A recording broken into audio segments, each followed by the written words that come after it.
Welcome to this lecture on the design of high temperature mechanical components. I will continue my discussion of the project. In the previous lecture, we covered in a very quick and consistent way the progression of modeling efforts that will have to be made for a particular mechanical component, and this component was the extraction module of energy from a future fusion reactor. So it's a heat exchanger problem. Now I'm going to say, well, you have now, it's a design type of class, and we want to use our creativity, and we want to learn many different techniques pertaining to design. So there's going to be a very wide variety of possibilities for us to perform this design. And I mentioned, I think in my lectures, in the next one, you'll see that I have a rough classification of materials in high temperature designs. I call materials that operate in the temperature range roughly between 300 degrees centigrade to about 750 degrees centigrade or so as what I would call high temperature materials. And these are going to be materials that are selected based on iron-based alloys or nickel-based alloys or other some refractory metals. We will go through all of that in our next lecture. And then we have a class of components that should operate at temperatures even above that temperature. And I'm going to call this class of components ultra high temperature components. And those are the components that should operate somewhere between 750 degrees centigrade and about 1500 degrees centigrade. So this is a very wide range, but ultra high temperature components are very, very demanding. And then we have now a range of components that are that must operate at least in a transient fashion or in some limited capacity at temperatures that are above 1500 degrees centigrade. And we're going to call these extreme high temperature materials. So I will show you now a potential range of components in different technologies, ranging from power production, such as fossil fuel, nuclear, oil, refineries, gas production, and solar thermal. Any type of energy production would require high temperature materials because we have to produce some kind of steam or a gas cycle, and then we convert it to electricity. So you would have heat exchanger type materials, you would have materials that have high heat flux in these types of applications. The second type of technologies we will be interested in is aviation. And in aviation, we are not going to design the skin of the aircraft or the aircraft itself, but we will focus mainly on the engine and the jet engine. And the jet engine has different types of components in it that you can select from. Within this kinds of technologies is a kind of a really nice variety of possibilities for creative design, ranging from the housing of the jet engine to the combustion section to the turbine blades themselves and to the exhaust. So that's the second level of technologies that you can actually extract or select from. The next type of technology is automotive. And in automotive, the high temperature components can be found in the engine block because it has temperatures that can reach maybe 300 to 500 degrees centigrade. And you can find situations where the engine block overheats and and you might find failures and so forth. So the design will have to guarantee that the engine block is working properly. Another region of the automotive application that we can look into is the manifold. And the manifold takes exhaust gases. They're hot, they're corrosive, and they have to flow and causing temperature variations, cyclic temperature variations on the system that needs to be taken into account and possibly leading to failure in the long run. So now we have discussed power production, we have discussed aviation, and then we have discussed also automotive applications. Additional types of technologies where we can find components would be in space applications. And space technologies are much more demanding than the previous ones in terms of the material capabilities, because in some applications we would be interested in thermal shields of aircraft that is or the reusable thermal shields, or just once through thermal shield, like a space shuttle, for example, or like a craft that is landing on another planet. So these are different types of environments. We could be looking at supersonic or hypersonic aircraft. And hypersonic aircraft, we would be looking at a critical component like the leading edge component, which it cuts through the air and is designed to be very, very precise, like a knife edge, very high heat flux, very demanding. Also, within the space technologies, we could look at the thrusters, and the thrusters are very wide range. So we have chemical thrusters, or we can have ion or plasma thrusters. In the case of plasma thrusters, we have these thrusters can be very useful for spacecraft and for satellites and also for deep space. So they can work over a very long time, but then the exhaust is mainly charged particles, and the charged particles, similar to the fusion case, they impinge on the surfaces, they eroded, they deposit energy and cause thermal stresses and failure. So now we could essentially get some ideas from space type of technologies. Another set of technologies that have high temperature components are the chemical processing. And in chemical processing, you have refineries, you have high temperature chemistry like chemical vapor deposition, chemical exchange at extremely high temperatures, and you need containers, you need equipment to contain high pressure and high temperature. So this combination and transient, so it's operating on and off, then this combination would also be demanding on such components. Finally, as examples, of course, there are many, many more that you can find, but the final example I give is in traditional material processing, mechanical processing methods in thermomechanical of materials. Those are like welding operations, for example. So you have welding. The welding produces extreme temperatures because you have to melt parts of the material and fuse it and then solidify it, and it gets strains and stresses that vary. So they have very high plasticity and potentially fracture, so you have to guarantee that.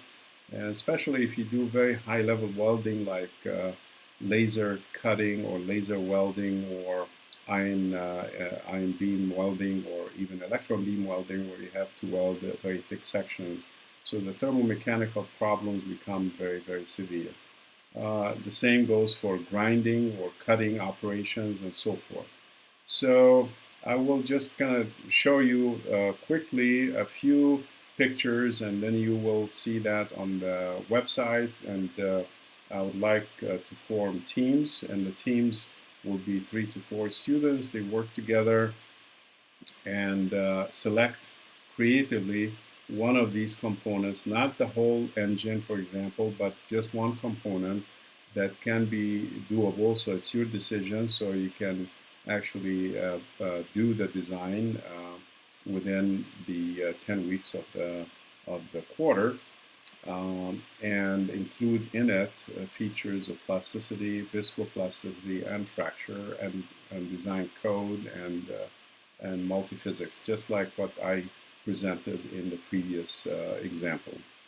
And once you select it, then it's up to you to come up with the design. So you could actually re-engineer it. You can find a component on the website or by some guessing at the dimensions and the operational conditions, and justify the operational conditions, justify the dimensions. It's up to you to do that and re-engineer it, and then perform the analysis and show that it actually satisfies the load requirements. And I showed you 4 different loading requirements, Class A and Class CMD, similar to the ITER design criteria that I discussed in the earlier lecture. And once you do that, then you have a complete design that you can present. So let's go over what possibilities for these designs, and then we'll see some of these examples. So what you see here are examples of projects that can be selected. First is the jet engine, and this is a picture of the Pratt & Whitney J58 engine, and you have sections. You have a section here that has an intake, and then you have cooling. All of these are cooling manifolds, and then the exhaust coming from that end. So schematically, you have an intake, you have a compressor section. This is cold, so you have a blue line, which means cold, and then you have rows and rows of turbine blades to compress different stages. So we have compression. Once the air is compressed, then it's mixed with the fuel in a combustion chamber that is surrounding the main rotor of the craft. And the combustion chamber generates tremendous heat, and then it propels the gases. Now the gases are very hot, and they're expanding very fast through the exhaust section. So this is the section that we would be interested in designing, any parts of this section or any parts of that section. And in particular, we could focus on the blades themselves and how to design the blades. So if you focus on the blade itself, the blade is very detailed. So this is a jet engine stator blade, and this is a cut through it. It's a 3D model, and this is the base where it's attached to the hub, and you have cooling holes because the air has to go through, and then it cools it through, and it has this shape that is used to change the direction momentum of the flow of air and convert axial direction to rotational flow, as you can see on this design illustration here. This is complicated. This is the meshing, for example, so you can build a mesh either for the entire hub and the details of it, or you could take just the blade and then concentrate on it.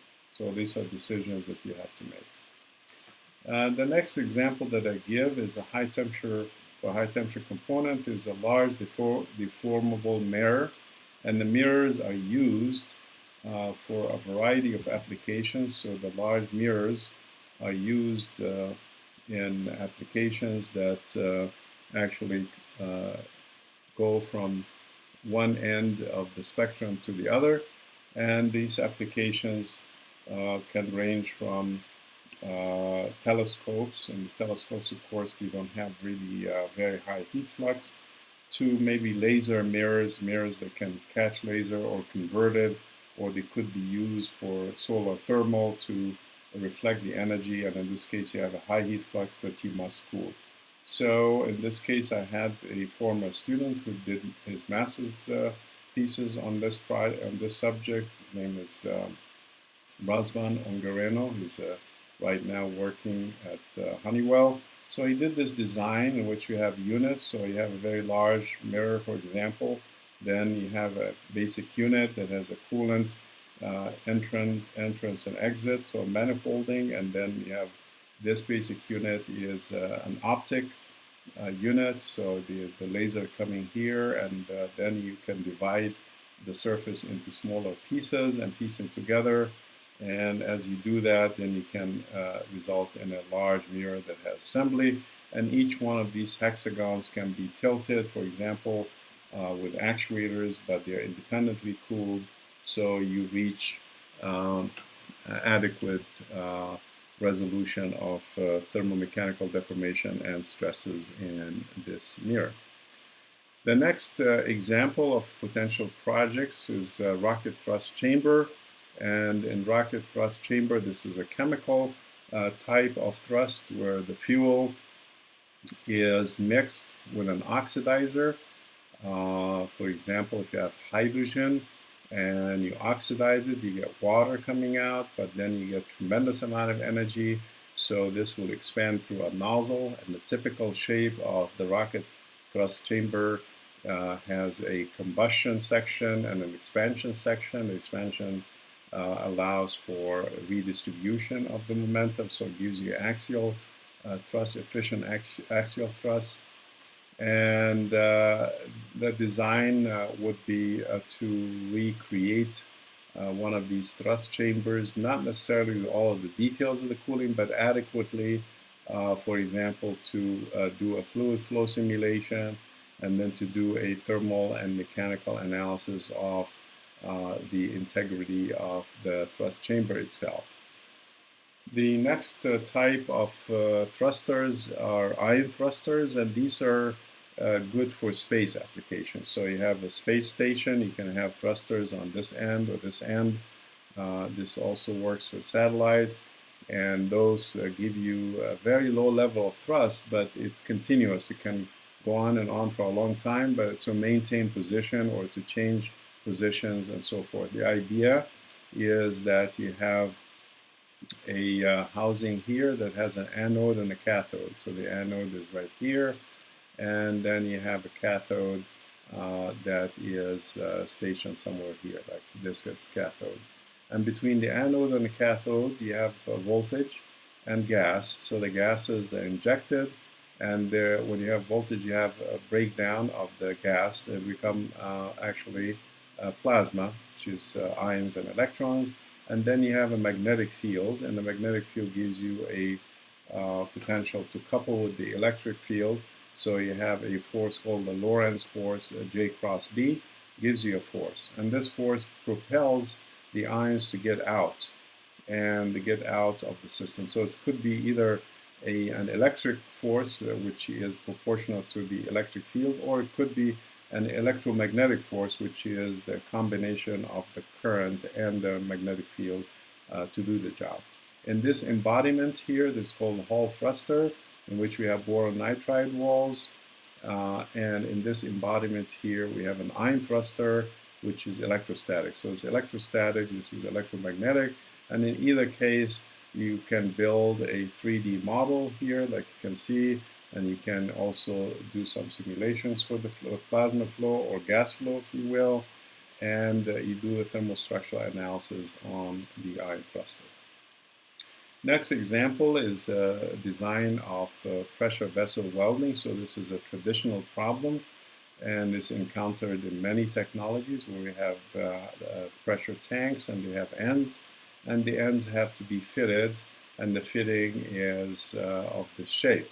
So if the fitting is to be attached to the cap, then it has to be welded. So the project was to take this particular fitting and then put it on the cap and do the welding. So I did this project as in consulting in the past to guarantee the integrity of what we call nurse tanks, which transport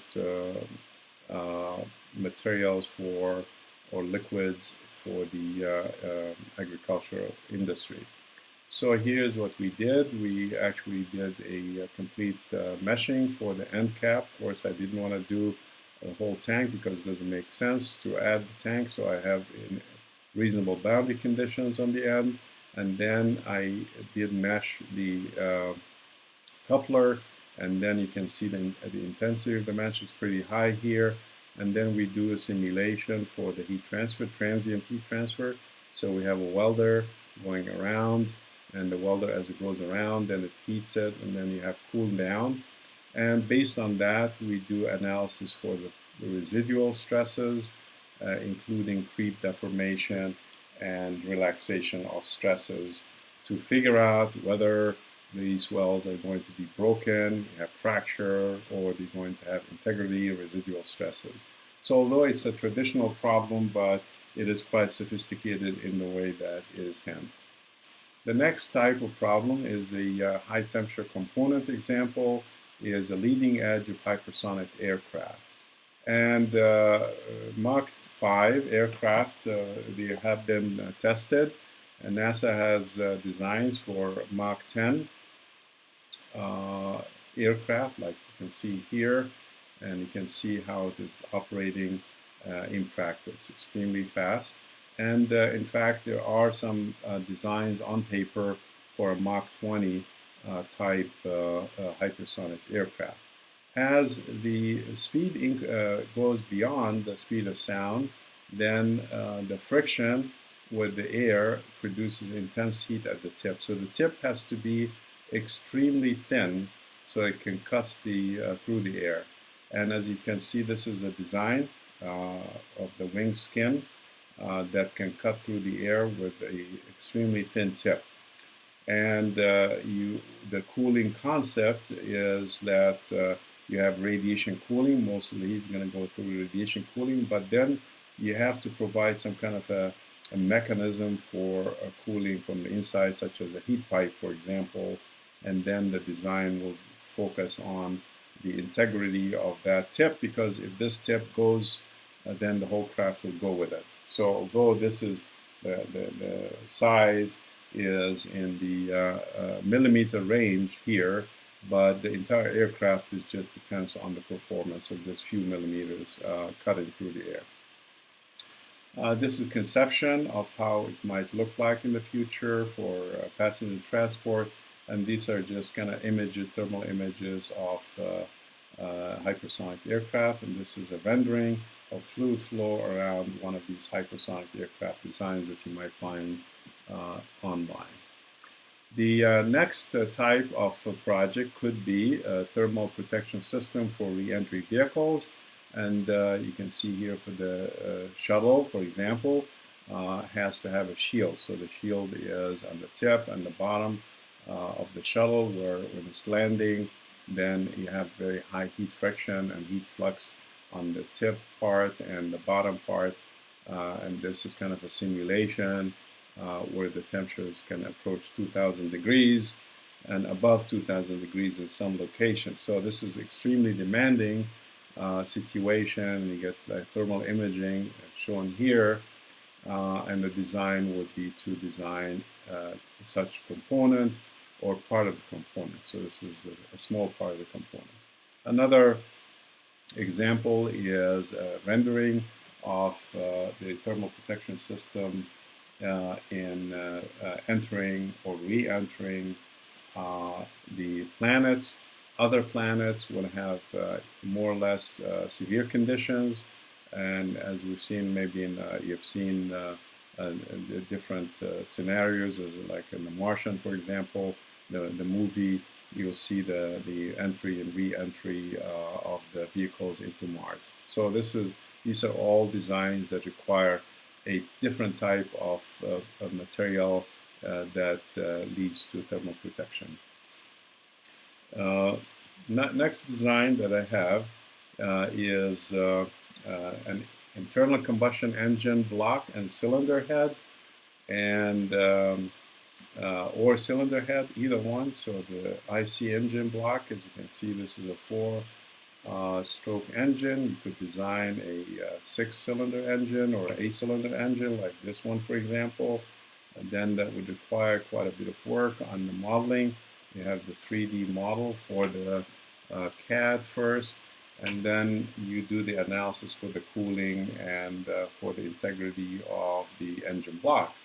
Or you could choose one of these cylinders, and the cylinders would look like this, and you do the analysis on the cylinder. This is for a diesel engine, for example, where you can do the heat transfer, and you could do detailed stress analysis for that cylinder head itself.